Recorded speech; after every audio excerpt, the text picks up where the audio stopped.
Maintenant, qu'est-ce qu'on peut ajouter pour le cyclohexane?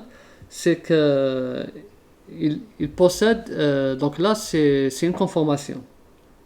Et bien sûr, il a une liberté de mouvement. Cette liberté de mouvement fait qu'il subisse une interconversion. C'est-à-dire, il est ici la forme chaise. Il va subir une interconversion à une autre, c'est-à-dire une interconversion chaise. Comment?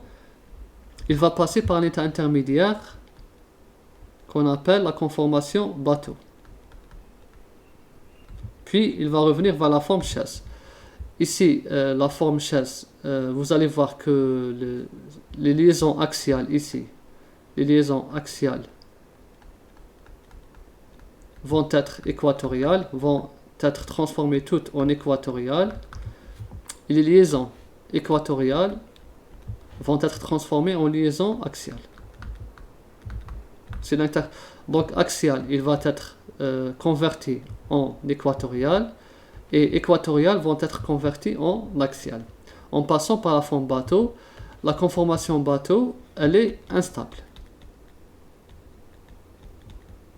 Elle est instable, vous allez comprendre pourquoi. Donc je vous montre, le schéma, la figure. Regardez. Donc voilà la conformation chaise. Si vous voyez ici en rouge, c'est les liaisons axiales. Donc là, tout ça, c'est en rouge, c'est axial.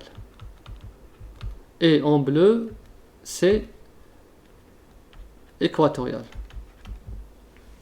Donc là, c'est la conformation chaise 1.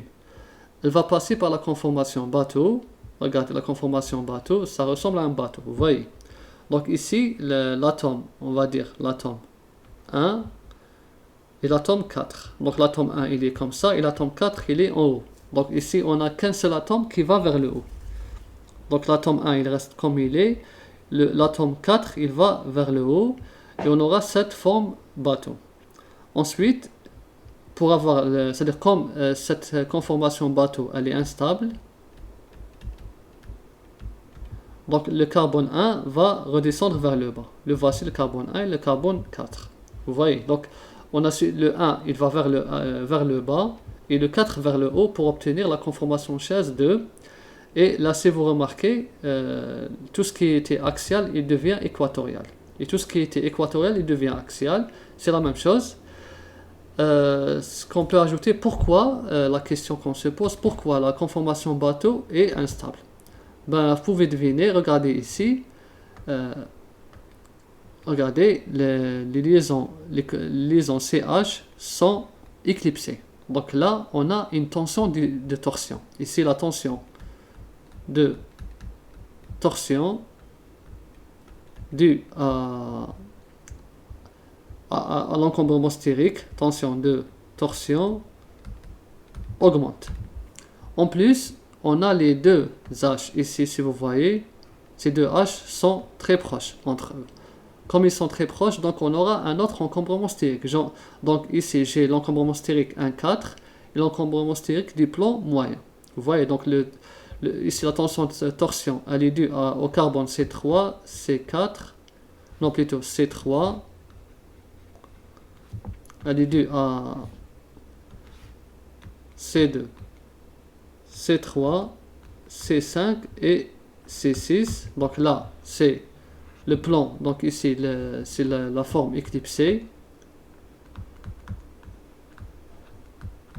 Et aussi, plus l'interaction 1,4. Donc j'ai un C1 et un C4.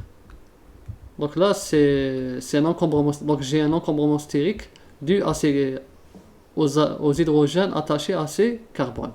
Donc cette conformation, elle est instable, donc la conformation bateau, elle va se convertir vers la conformation chaise. Comment?